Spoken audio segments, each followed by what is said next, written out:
హరే కృష్ణ భక్తులందరికీ స్వాగతం. ఇవాళ భగవద్గీత క్లాస్కి ప్రార్థనతో మొదలు పెడదాం. అందరూ కూడా నాతో పాటు ప్రార్థించండి. ఇంకా దయచేసి వీడియో ఆన్ చేసి క్లాస్ వినడానికి ప్రయత్నించండి ప్లీజ్. ఓం నమో భగవతే వాసుదేవాయ. ఓం నమో భగవతే వాసుదేవాయ.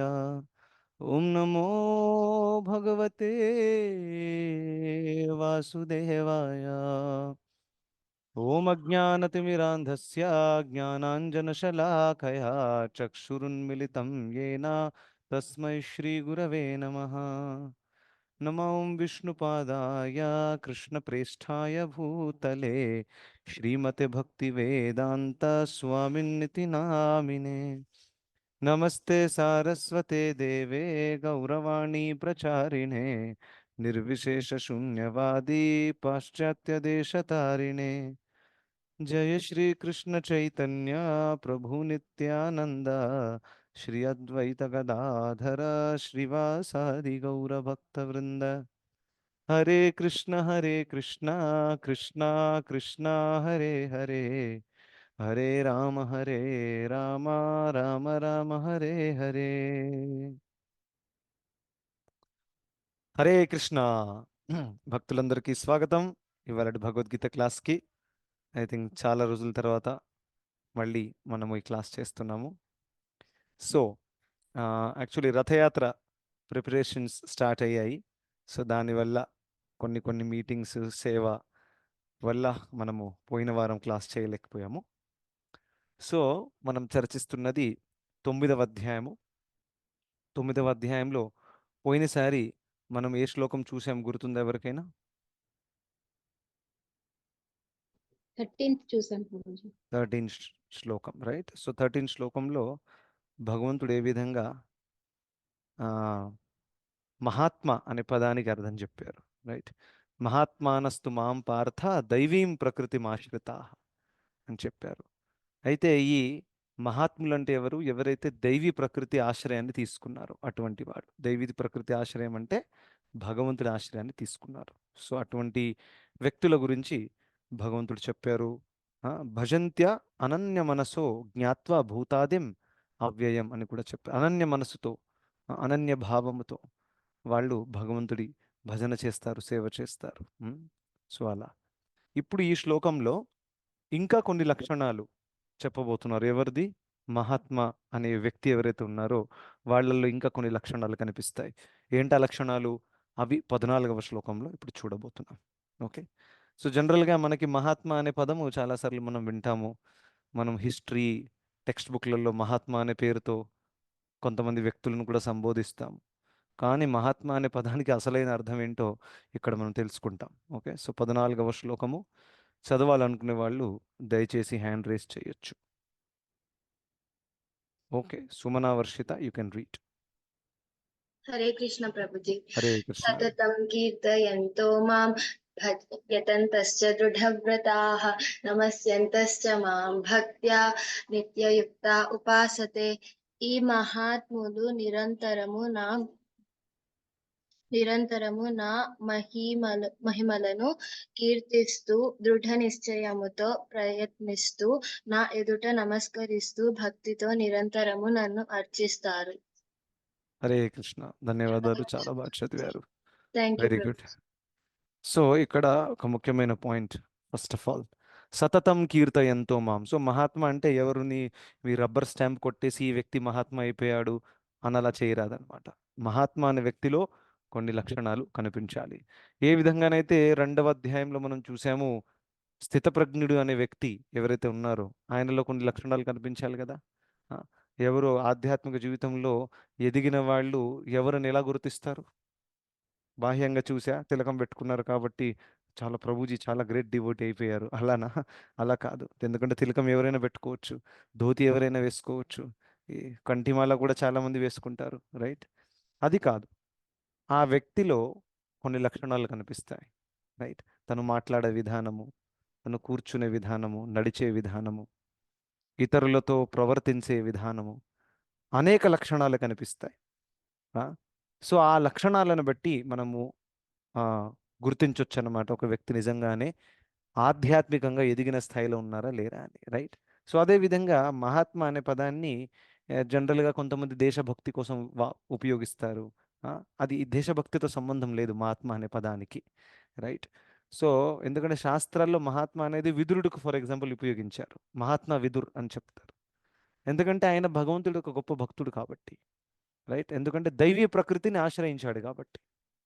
ఎవరైతే దైవీ ప్రకృతిని ఆశ్రయిస్తారో వాళ్ళని మహాత్మా అని అనొచ్చు. మహాత్మా అంటే గొప్ప ఆత్మ, రైట్? గొప్ప ఆత్మ అంటే ఏ ఆత్మ అయితే ఈ భౌతిక జగత్తుకి వచ్చిన తర్వాత అసలైన అస్తిత్వం ఏంటో తెలుసుకొని మనకి భగవంతుడికి ఉన్న సంబంధాన్ని పునర్స్మరణ చేసి నేను భగవద్ధామానికి వెళ్ళిపోవాలి అనే ఒక దృఢ నిశ్చయం ఏ ఆత్మకైతే కలిగిందో ఆ ఆత్మ గొప్పదే కదా, కరెక్టా కాదు? ఎందుకంటే ఈ లోకంలో ఎన్ని జీవాత్మలు ఉన్నాయి, అనేక శరీరాలు, 84 లక్షల యోనులు ఉన్నాయి, జీవరాశులు ఉన్నాయి.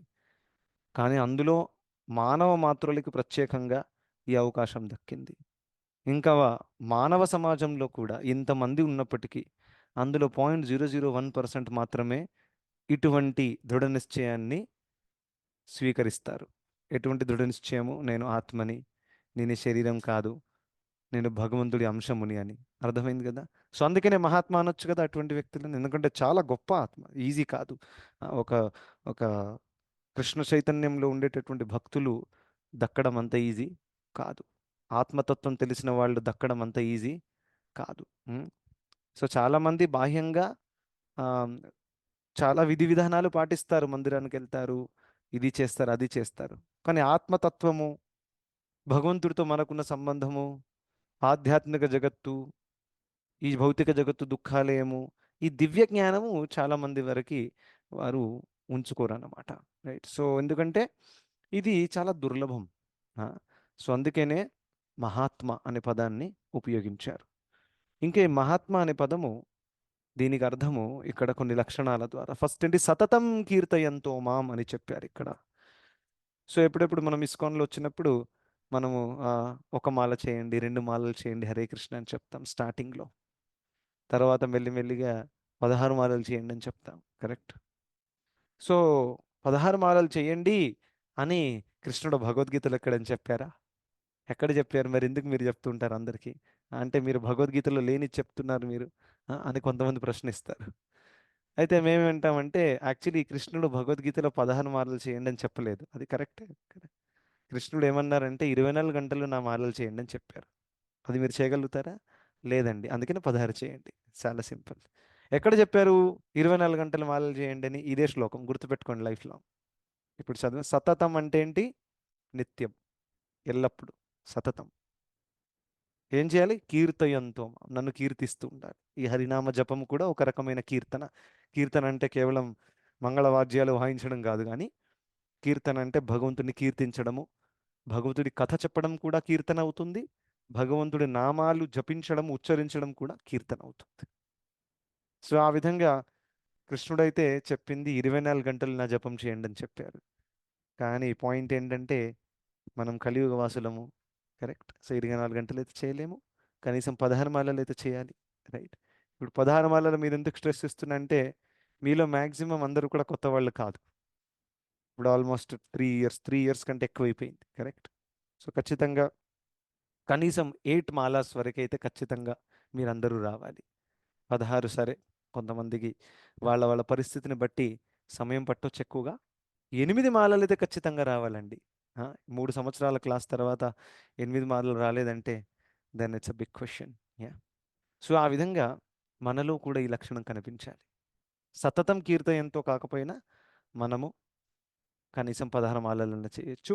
ఇంకా సతతం కీర్తయంతో కూడా చేయొచ్చు. సతతం కీర్తయంతో మామనంటే అంటే 24 గంటలు మాలలు చేయాలని రూల్ ఏం లేదు. 16 మాలలు చేసిన తర్వాత కూడా మిగతా సమయంలో కృష్ణుడిని స్మరిస్తూ ఉండడం, అది కూడా చేయొచ్చు అనమాట, రైట్? సో ఆ విధంగా ఈ ఒక్క లక్షణం కనిపిస్తుంది మహాత్మా అనే వ్యక్తులలో, రైట్? నేను చెప్పినట్టు మహాత్మా అనే పదము ఎవరికి పడితే వాళ్ళకి ఉపయోగించకూడదు, శాస్త్రానుసారముగా. ఎవరైతే గొప్ప దృఢ నిశ్చయాన్ని చూపిస్తున్నారు అటువంటి వాళ్ళు మహాత్ములు. అది నెక్స్ట్ లైన్లో అదే ఉందన్నమాట. ఫస్ట్ ఏంటి లైను? సతతం కీర్తయంతోమా. సో దీంట్లో నేర్చుకోవాల్సిన విషయం ఏంటి? మనం ఎల్లప్పుడూ భగవంతుడి నామస్మరణ చేస్తూ ఉండాలి. ఎంతకంటే ఎక్కువ ఎక్కువ మాలలు చేస్తూ ఉండాలి. ఇప్పుడు రేపు ఏకాదశి ఉంది. సో రేపు ఏకాదశి రోజు ఎక్స్ట్రా మాలలు చేయొచ్చు. కరెక్ట్. ఎవరైతే 8 చేస్తున్నారో, లేకపోతే 16 కంటే తక్కువ చేస్తున్న వాళ్ళు రేపు ఒకరోజు 16 కనీసం చేయొచ్చు. 16 చేసేవాళ్ళు 32 చేయొచ్చు, 25 చేయొచ్చు. సో ఆ విధంగా కొంచెం ఏకాదశి రోజు కొంచెం తపస్సు చేయడం అనమాట. అయితే నెక్స్ట్, సతతం కీర్తయంతో మాం యతంతశ్చ దృఢవ్రతాః అని చెప్పారు. యతన, తెలుగులో యతన అనే పదానికి అర్థం ఏంటి? ఎవరు చెప్తారు? ఉందా అసలు ఈ వర్డ్ ఉందా తెలుగులో? యతన. ప్రభుజీ యత్నించడం అనేది అయితే ఉంది, ప్రయత్నించడం అంటే మనం ట్రై చేయడం. కరెక్ట్, యత్నించడం. ఓకే. హిందీలో యతన్ కర్ణ అని చెప్తారు, రైట్. సో సంస్కృత పదం అనమాట. దాని అర్థం ఏంటి? ప్రయత్నించడం, కష్టపడడం, రైట్. సో దాని అర్థం ఏంటి? భక్తి మార్గం అంటే ఏదో బెడ్ ఆఫ్ రోజెస్ కాదు, చాలా హాయిగా ఉంటుంది ప్రభుజీ అని, రైట్. ఖచ్చితంగా హాయిగా ఉంటుంది, కానీ దానికోసం ప్రైస్ కూడా పే చేయాలి. ఐఫోన్ చాలా బాగుంటుంది కదా, కానీ ప్రైస్ చాలా ఎక్కువగా ఉంటుంది. అదేవిధంగా మీకు మంచి వస్తువు కావాలంటే దానికి తగినటువంటి పై డబ్బులు మీరు కట్టాల్సి వస్తుంది, రైట్. సో అదేవిధంగా భక్తి మార్గంలో మనము నిజంగానే ఉన్నతమైన స్థాయికి ఎదగాలి, భగవద్ధామానికి వెళ్ళిపోవాలి అని అంటే మనము నిజంగానే దృఢ నిశ్చయాన్ని చాలా చాలా పెంపొందించుకోవాలి. ఎందుకంటే మన నిశ్చయాన్ని పోగొట్టడానికి మన మనసు ఎల్లప్పుడూ నిరీక్షిస్తూ ఉంటుంది. ఎప్పుడు వీడు మనసులో ఏదైనా ఆలోచన పెట్టేయాలి, దాని ద్వారా మెల్లిమెల్లిగా భక్తిలో ఇంట్రెస్ట్ పోవాలి, క్లాసులకు రావకూడదు, మాలలు తగ్గించాలి. ఆ? సో ఆ విధంగా మనసు అనేక రకాలుగా, అంటే మాయాదేవి యాక్చువల్గా అనేక రకాలుగా మనల్ని పరీక్షిస్తూ ఉంటుందన్నమాట. సో దృఢ నిశ్చయం లేని వాళ్ళు దీనికి గురైపోతారు, కరెక్ట్. ఎందుకంటే మాయా ప్రభావం చాలా ప్రబలమైనటువంటిది. కానీ దృఢ నిశ్చయం ఉన్న వాళ్ళు ఇవన్నీ జరుగుతున్నప్పటికీ అన్నింటిని ఎదుర్కొని వాళ్ళు వారి ప్రయత్నాన్ని కంటిన్యూ చేస్తారు. ఇప్పుడు ప్రశ్న ఏంటంటే, ప్రయత్నాన్ని కంటిన్యూ చేయడం అంటే ఏంటి అనే ప్రశ్న రావాలి ఇప్పుడు. దాని అర్థం ఏంటంటే, మనకి నచ్చినా నచ్చకపోయినా కంటిన్యూ చేయడం. అది ఇంపార్టెంట్ పాయింట్, ఇది గుర్తుపెట్టుకోండి. ఎందుకంటే భక్తి మార్గంలో కూడా మనకి అన్ని అంగాలు నచ్చకపోవచ్చు, కరెక్ట్. కొంతమందికి క్లాసు వినడం అంటే చాలా ఇష్టం, కానీ జపము అంటే అంత ఇంట్రెస్ట్ లేదండి. 4 మాలాస్, దట్స్ ఇట్. కానీ మనకు తెలుసు కలియుగ ధర్మం ఏంటి? హరే కృష్ణ మహామంత్రం. సో జపంలో ఎప్పుడు కూడా మనం లూజ్ అవ్వకూడదు, కరెక్టా?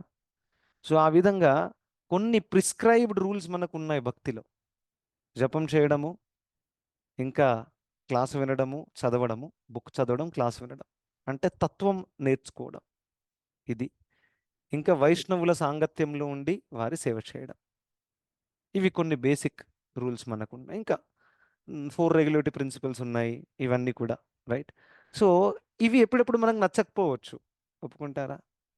ఒక వ్యక్తి చెప్తున్నారు, అకస్మాత్తుగా మీరేంటండి నాన్ వెజ్ వదిలేయమని చెప్తున్నారు అని అన్నారు. అని నాకు చాలా టైం పడుతుంది సార్ అని చెప్తున్నారు.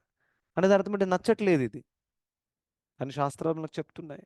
బాబు నువ్వు ఎదగాలంటే ఇది చేయాల్సి వస్తుంది, కరెక్ట్. సో మనకి నచ్చినా నచ్చకపోయినా ఎప్పుడైతే మనం కంటిన్యూ చేస్తూ ఉంటామో అది దృఢ నిశ్చయం అంటే చాలా ఇంపార్టెంట్. సో దృఢ నిశ్చయం యొక్క మొట్టమొదటి లక్షణం ఏంటి? నచ్చినా నచ్చకపోయినా మనం కంటిన్యూ చేస్తూ ఉంటాం. సెకండ్ లక్షణం ఏంటో తెలుసా దృఢ నిశ్చయంది? ఒకవేళ మనకి ఆటంకులు వచ్చినా, అడ్డంకులు వచ్చినా, కొంచెం మనము లూజ్ అయిపోయినా మళ్ళీ ఇమీడియట్గా లేవడం, అది దృఢ నిశ్చయానికి ఒక లక్షణం. The essence of commitment is recommitment అని చెప్తారు. కమిట్మెంట్ అంటే ఏంటి? ఒక విషయం పట్ల పూర్తిగా హృదయపూర్వకంగా చేయాలి అనే ఒక దృఢ సంకల్పం. అసలైన సంకల్పం ఏంటో తెలుసా? ఆ సంకల్పం ఎప్పుడైతే బ్రేక్ అవుతుందో మళ్ళీ ఆ సంకల్పాన్ని తీసుకోవడం, ఇది సంకల్పం యొక్క అసలైన లక్షణం. సో దృఢ నిశ్చయం అంటే ఏంటి? మనకు బ్రేక్స్ రావు, అడ్డంకులు రావు అని కాదు, అది వచ్చినా కానీ మళ్ళీ లేచి నడవడం మొదలు పెడతాం, రైట్. మనం రోడ్డులో నడుస్తున్నప్పుడు రాళ్ళు రావు, రెప్పలు రావు అని కాదు కదా, కానీ వచ్చినా కానీ మనం కొంచెం దారి మళ్ళించుకొని నడుస్తూ ఉంటాం. మీరు రోడ్డు మీద నడుస్తున్నారు, వానకాలం ఎప్పుడెప్పుడు కింద జారి పడిపోతారు కొంతమంది. జారి పడిపోయినప్పుడు మళ్ళీ లేచి నడుస్తూ ఉండాలి. సో అదేవిధంగా భక్తి మార్గంలో కూడా మనకి కొన్ని బ్రేక్స్ రావచ్చు, కొన్ని పరిస్థితులు మానసికంగా మనకి బాధ కలిగించవచ్చు, శారీరకంగా బాధ కలిగించవచ్చు, ఆరోగ్యం పాడైపోతే, కరెక్టా కాదా? శారీరక బాధ కలుగుతుంది. ఆ, సో ఆది భౌతిక, ఆది దైవిక, ఆధ్యాత్మిక క్లేశాలు ఎలాగ ఉంటాయి. ఆ క్లేశాల మధ్యలో ఉండి కూడా మనము ఇది కంటిన్యూ చేయడం అనేది దృఢ నిశ్చయం. అటువంటి వ్యక్తి మహాత్మా. ఇది మహాత్మా అంటే కేవలం పురుషులే కాదు. మహాత్మా అనేది శరీరంతో సంబంధించింది కాదు, ఆత్మతో సంబంధించింది. ఆ పదంలోనే ఆత్మ ఉంది, కరెక్టా కాదు? సో ఒక మహిళ కూడా మహాత్మా అవ్వచ్చు. ఒక పిల్లవాడు, చిన్న పిల్లవాడు, ప్రహ్లాదుడు, తను మహాత్మా, కరెక్టా? వయసుతో సంబంధం లేదు. మీరు ఆడ శరీరమా మగ శరీరమా అది సంబంధం లేదు. మీరు ముసలి వాళ్ళ దానితో సంబంధం లేదు. చాలా జ్ఞానం ఉందా మీకు, దానితో కూడా సంబంధం లేదు. చాలా డబ్బున్న వాళ్ళ, దాంతో సంబంధం లేదు. మీరు బ్రాహ్మణ కులంలో పుట్టారా అండి, దాంతో కూడా సంబంధం లేదు. మీకు ఇప్పుడు ప్రస్తుతం కృష్ణుడి పట్ల ఎంత ప్రేమ ఉంది, కృష్ణుడి కోసం ఎంత దూరం మీరు వెళ్ళడానికి సిద్ధంగా ఉన్నారు. అదంటారు కదా సినిమాలలో, మనం లవ్ స్టోరీ డైలాగులు వింటాం కదా, నీ కోసం నేను ఏదైనా చేస్తాను, ఎంత దూరమైనా వస్తాను, ఎంత మందినైనా చంపుతాను, లోకాన్ని ఎదిరించి కూడా నిన్ను నేను పెళ్లి చేసుకుంటాను అనే డైలాగులు కొడుతూ ఉంటారు, కరెక్ట్? ఇలా డైలాగ్ కొడతారు, అక్కడ ఒక కుక్క రాగానే పరిగెడతాడు వాడు. సో అవి మన వాస్తవం తెలుసు, లోకాన్ని ఏం ఎదిరించలేదు, లేదు అంత శక్తి ఎవరి దగ్గర లేదు. ఆ? కానీ ఇటువంటి భావం ఒకవేళ మనకి కృష్ణుడి పట్ల ఉంటే, కృష్ణుడి కోసం నేను ఎంత దూరమైనా వెళ్ళడానికి సిద్ధంగా ఉన్నాను, ఎంత తపస్సు అయినా చేయడానికి సిద్ధంగా ఉన్నాను, నానా కష్టాలు వచ్చినా కానీ నేను ఆ కష్టాల మధ్యలో కూడా కృష్ణుని మర్చిపోను. ఇటువంటి భావం ఒకవేళ ఉంటే ఇది దృఢ నిశ్చయం అనమాట. అడ్డంకులు ఆటంకులు వస్తున్నప్పటికీ మనం మళ్ళీ లేచి నిలబడాలి. చూడండి, భక్తి మార్గంలో జారి కింద పడడం అంత పెద్ద ప్రాబ్లం కాదు, లేవకపోవడం ప్రాబ్లం. ఎందుకంటే జారి కింద పడడం సహజమే, ఒప్పుకుంటారా? మనం ఏ యుగంలో ఉన్నాం అసలు? కలియుగంలో. ఆ, కలియుగంలో అన్ని అరటికాయ తొక్కలు ఉంటాయి కింద, ఈజీగా జారిపోతాం. దాని అర్థం ఏంటి? డిస్ట్రాక్షన్స్ ఎక్కువగా ఉన్నాయి ఇక్కడ, ఈజీగా. అంతా సరేంద్ర బాబు, కొంచెం ఇప్పుడు లైఫ్ బాగా నడుస్తున్నారంటే నెక్స్ట్ రెడీ ఉంటుంది ప్రాబ్లం. ఒప్పుకుంటారా? ఇది వాస్తవం. ఈ వాస్తవాన్ని స్వీకరించాలి. మనం ఎప్పుడు కూడా ఇలా ఊహించకూడదు. ఇప్పుడు లైఫ్, నేను ఆ సమయం గురించి ఎదురు చూస్తున్నాను ఎప్పుడైతే నా లైఫ్లో ప్రాబ్లమ్స్ ఉండవు. అలా అనుకున్నారు అనుకోండి, మీరు జీవితంతో ఎదురు చూస్తూనే ఉంటారు. ఒకరోజు మృత్యు వచ్చేస్తుంది అంతే, ఇంకేం లేదు. ఎందుకంటే ఆ టైం ఎప్పుడు కూడా రాదు. ప్రాబ్లం ఏంటంటే మనము సమస్యల మధ్యలోనే ఉండి మనం ఎదగాలి. శ్రీమద్ భాగవతంలో ఒక్క భక్తుడి పేరు చెప్పండి ఎవరైతే సమస్యలను ఎదుర్కోలేదు. ప్రతి ఒక్క భక్తుడు శ్రీమద్ భాగవతంలో ఎవరి కీర్తి ఇంత మనం వింటామో, ధ్రువ మహారాజు, ప్రహ్లాద మహారాజు, కుంతీదేవి, పాండవులు, విదురుడు, వీళ్ళందరికీ చాలా చాలా ఒక బిటర్ హిస్టరీ అని అంటారు. దాని అర్థం ఏంటి? గతంలో చాలా చెడు సంఘటనలు జరిగాయి వీళ్ళ జీవితంలో. అటువంటి వాళ్ళ పేర్లు భాగవతంలో వచ్చాయి. సాధారణ వ్యక్తుల పేర్లు ఇవ్వలేదు అక్కడ. నేను హాయిగా గార్డెన్లో కూర్చొని ఉన్నాను, కృష్ణుడి దర్శనమైంది, భగవద్ధామానికి వెళ్ళిపోయాను, అటువంటి ఎగ్జాంపుల్స్ లేవు. హాయిగా గార్డెన్లో కూర్చున్నారు అలా కాదు, నానా కష్టాలు పడ్డారు, కరెక్టా? యతంతశ్చ దృఢవ్రతా, అర్థమైందా ఇది? చాలా యత్నించారు వాళ్ళు. ఆ, చూడండి కుంతిదేవి ఎంత యత్నించింది, పాండవులు ఎంత యత్నించారు, రైట్? ఎన్ని నానా కష్టాలు వాళ్ళకు వచ్చాయి. అన్ని కష్టాల మధ్యలో కూడా వాళ్ళు కృష్ణుని మర్చిపోలేదు, రైట్? సో ఆ విధంగా మన జీవితంలో కూడా అనేక కష్టాలు అటు నుండి ఇటు నుండి ఏదో ఒక రకంగా వస్తూ ఉంటాయి. కానీ మనము ఎలా అయితే భాగవతంలో భక్తులు ఆ కష్టాల మధ్యలో ఎదిగి ఆ కష్టాలను నిచ్చెనగా మార్చేశారు. చాలా అద్భుతమైన లాజిక్ కదా ఇది. కష్టాలనే నిచ్చెనలాగా మార్చడం, కష్టాల మీద కాలు పెట్టి ఎదిగారు అనమాట, రైట్? అంటే దాని అర్థం ఏంటి? ఆ కష్టాలు ఒక మాధ్యమం అయిపోయింది అనమాట భక్తుడికి ఎదగడానికి, కరెక్ట్? అందుకనే నిరుత్సాహం చెందాల్సిన అవసరమే లేదు జీవితంలో. ఏ ప్రాబ్లం అయినా కానివ్వండి, ఎంత పెద్ద ప్రాబ్లం అయినా కానివ్వండి, ఆత్మ నిత్యము, ఆత్మ శాశ్వతం, ఆత్మకి ఏమీ కాదు.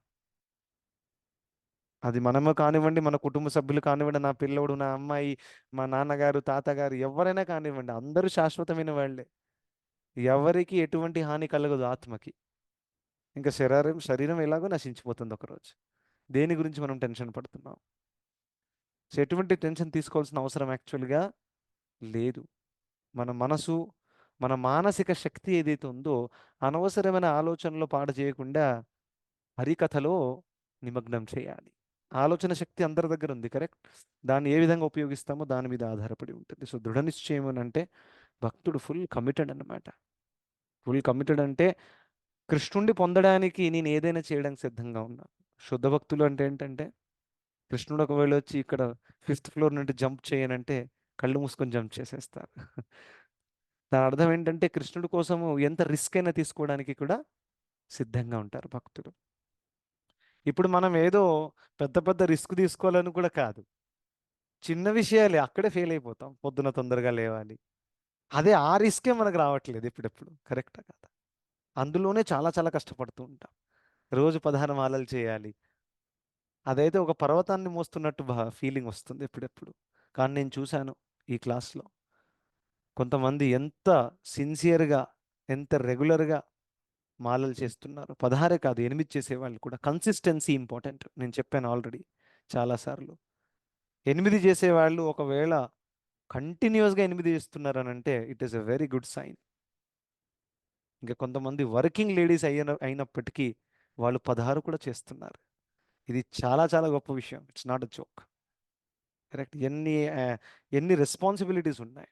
ఇంకా వర్కింగ్ కాకపోయినా కానీ కొంతమందికి ఇంట్లో ఎక్స్ట్రా రెస్పాన్సిబిలిటీస్ ఉంటాయి. సో వర్కింగ్ అయినా వర్కింగ్ కాకపోయినా ఏదేమైనా కానివ్వండి, అన్ని రెస్పాన్సిబిలిటీస్ మధ్యలో ఉండి కూడా మనం మన భక్తి మార్గంలో ఉన్న సాధన ఏదైతే ఉందో, నవవిధ భక్తి ఏదైతే ఉందో, అది గనక మనం మిస్ అవ్వకుండా చేస్తున్నాము అని అంటే మనలో ఖచ్చితంగా దృఢ నిశ్చయం ఉంది అని చెప్పొచ్చు. నాకు పర్సనల్గా చాలామంది తెలుసు ఈ గ్రూప్లో అద్భుతమైనటువంటి ఒక సంకల్పాన్ని, దృఢ నిశ్చయాన్ని వాళ్ళు ప్రదర్శిస్తున్నారు. నాకే ప్రేరణ దక్కుతుంది దాని ద్వారా, రైట్. సో ఆ విధంగా మనమందరం కూడా లైఫ్ చాలా రోజీగా ఉంటుంది. ఏదో ఒక రోజు నేను సీరియస్ అయిపోతాను ప్రభుజీ, దాని గురించి ఎదురు చూస్తున్నాను. జస్ట్ అమ్మాయి పెళ్ళి అయిపోతే చాలు, దాని తర్వాత సీరియస్ అయిపోతాను. ఇవన్నీ మనసు చెప్పే కట్టుకథలు నమ్మకండి. అమ్మాయి పెళ్ళి కానివ్వండి, మీరు సెటిల్ అయిపోయింది, కొత్త బంగ్లా తీసుకోండి, ఇంకా అమ్మాయి పెళ్ళి అయిపోతే బాధ్యతలు తీరితే భక్తి వస్తుందా? భక్తి ఎటువంటి భౌతికమైన పరిస్థితి మీద ఆధారపడి ఉండదు. ఈ విషయం గుర్తుపెట్టుకోండి.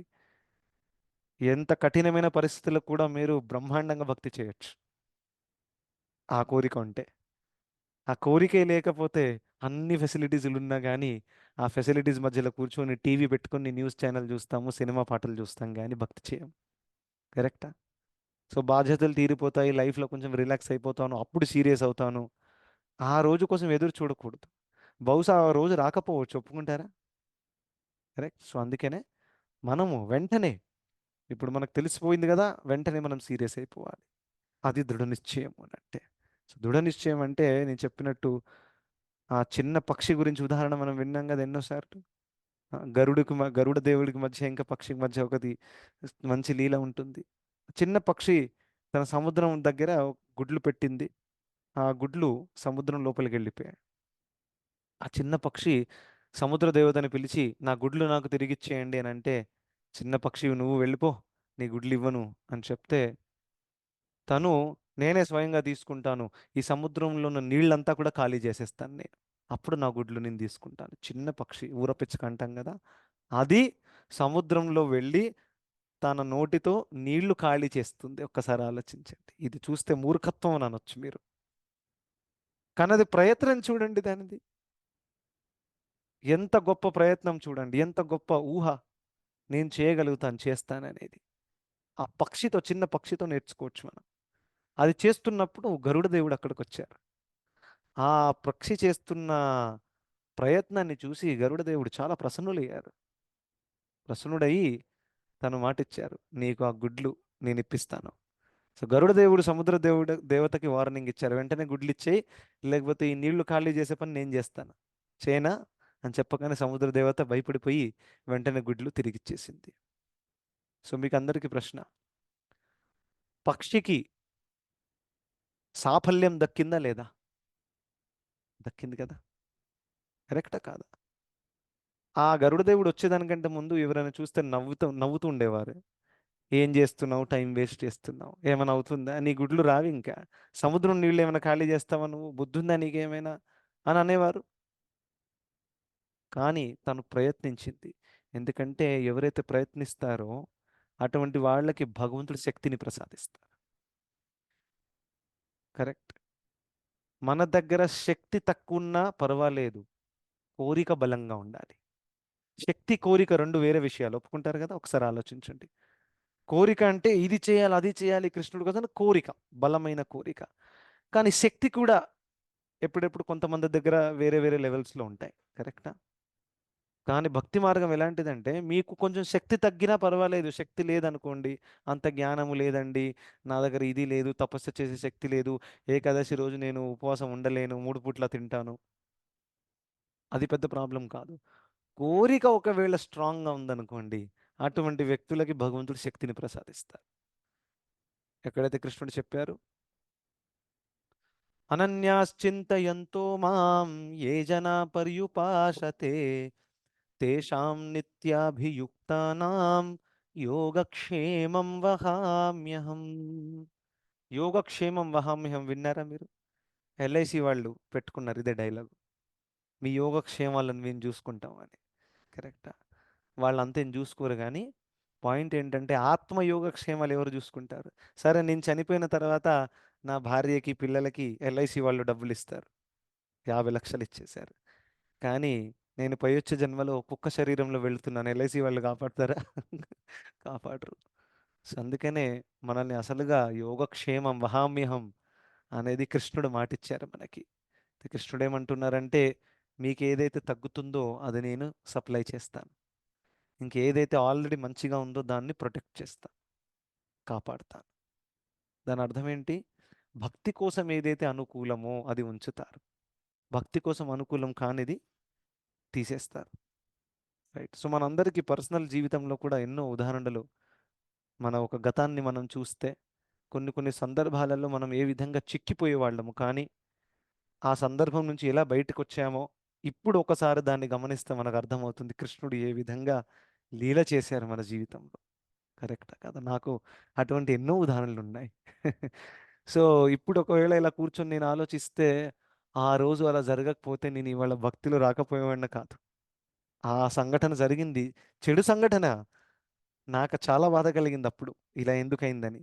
కానీ అలా అయింది ఎంత మంచిగా అయిందంటే ఇప్పుడు నేను ఆ సంఘటన వల్ల భక్తి మార్గంలో రావడము, దృఢ నిశ్చయం కలగడం అనేది కొంచెం జరిగింది.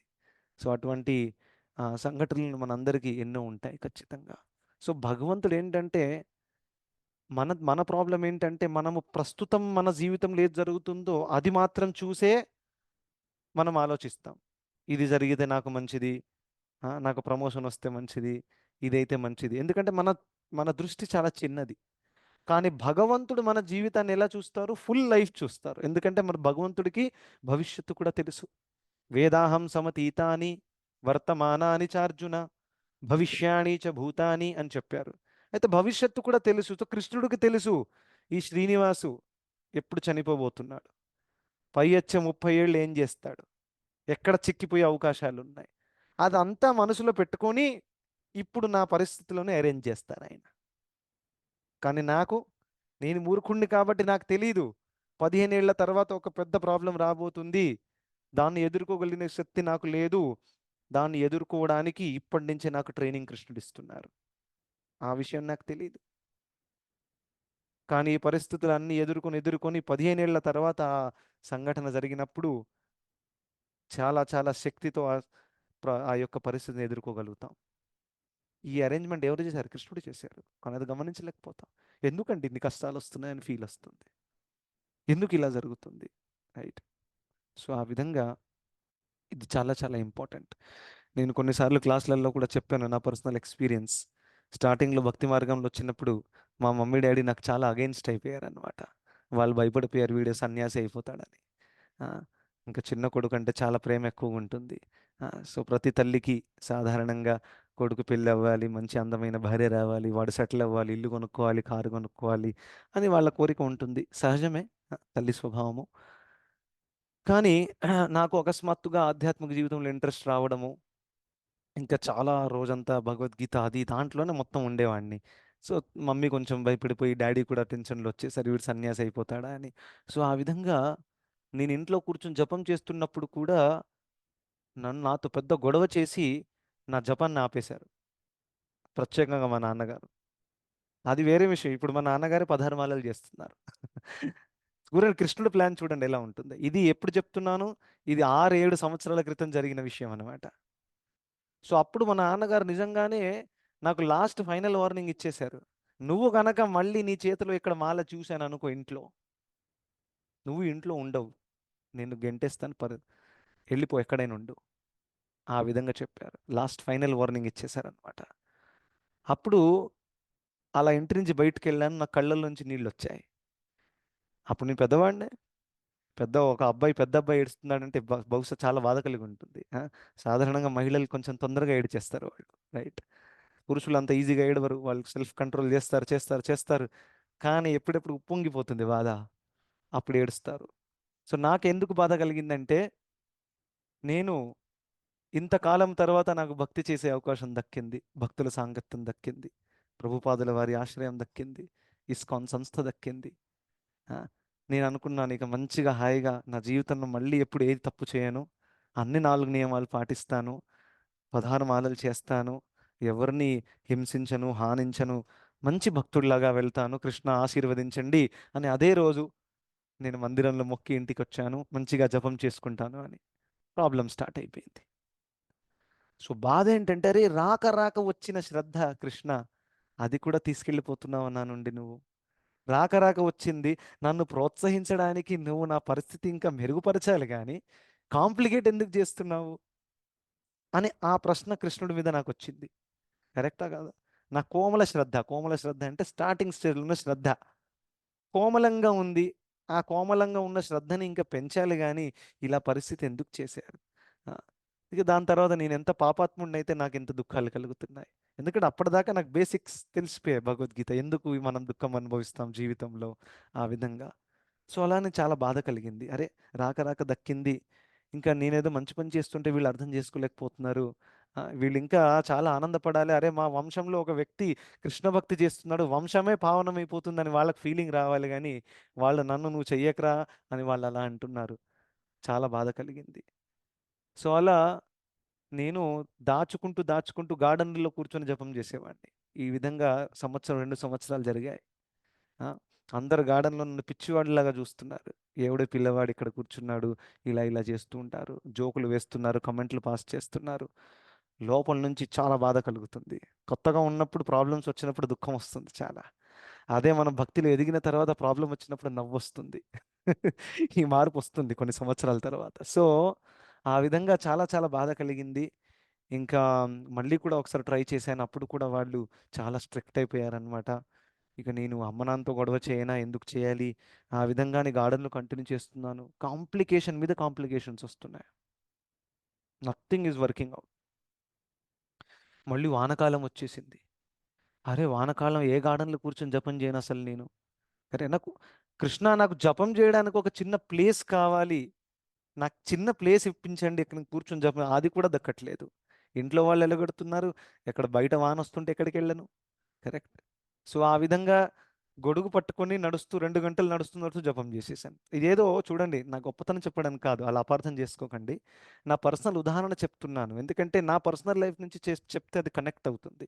ఏ విధంగా ఇన్ని పరిస్థితులు వచ్చాయి, కానీ కృష్ణుడు ఏ విధంగా అరేంజ్ చేశారు ఫెసిలిటీ భక్తుల కోసం.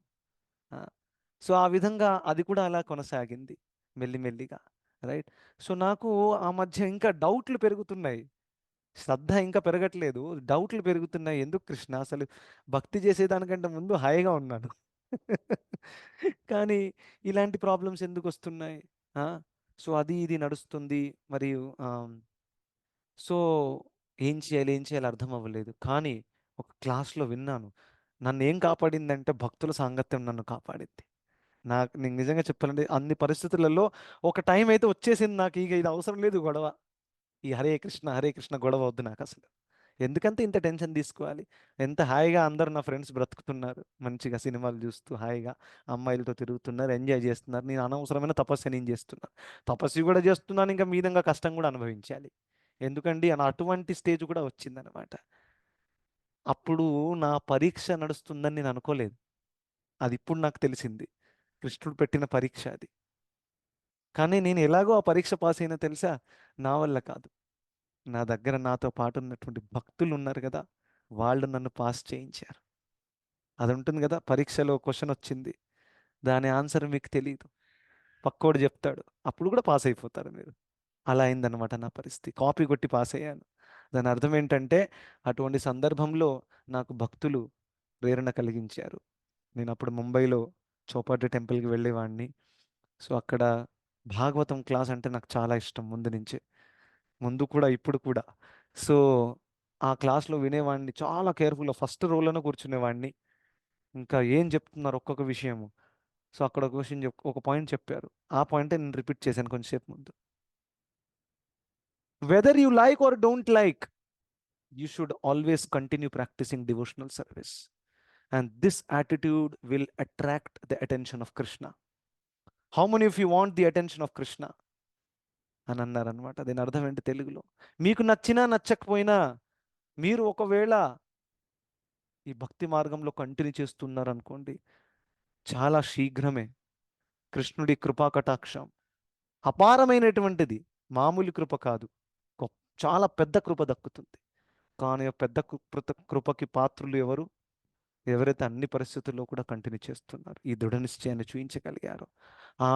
ఆ విషయం నా మనసులో ఫిక్స్ అయిపోయింది ఆ రోజు.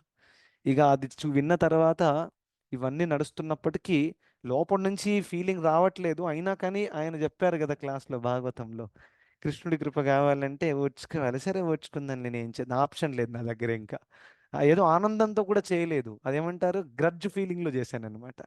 సరే కృష్ణుడి కృప రావాలంటే ఇది చేయాల్సి వస్తుంది, ఏం చేయాలి చేద్దాం, వస్తుంది ఒకరోజు కృష్ణుడి కృప అని ఆ విధంగా కంటిన్యూ అవుతున్నాం. ఎన్ని మార్పులు నా జీవితంలో జరిగాయి, నేను ఎక్కడికి వచ్చాను, ఏం చేస్తున్నాను, ఇప్పుడు కూడా అన్నీ ఒకసారి గమనిస్తే నాకు అర్థం అవ్వదు. చూడండి ఒకసారి. సో ఇది కృష్ణుడి కృప ఎలా వచ్చిందో చాలా చాలా చాలా గుహ్యంగా సూక్ష్మంగా వచ్చింది.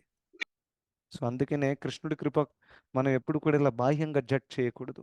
ఎవరైతే భక్తి చేస్తున్నారో వాళ్ళకి బాహ్యంగా అనేక కష్టాలు వస్తుండొచ్చు, మీరు అదే విధంగా కంటిన్యూ చేస్తుండండి. ఆల్రెడీ మన ప్లాట్ఫామ్ తయారవుతుంది లోపల, అది మనకు తెలియదు. చిన్నపిల్లోడు పెద్ద అవుతాడు కదా, తెలుస్తుంది అకస్మాత్తుగా పెద్ద అయ్యాడని.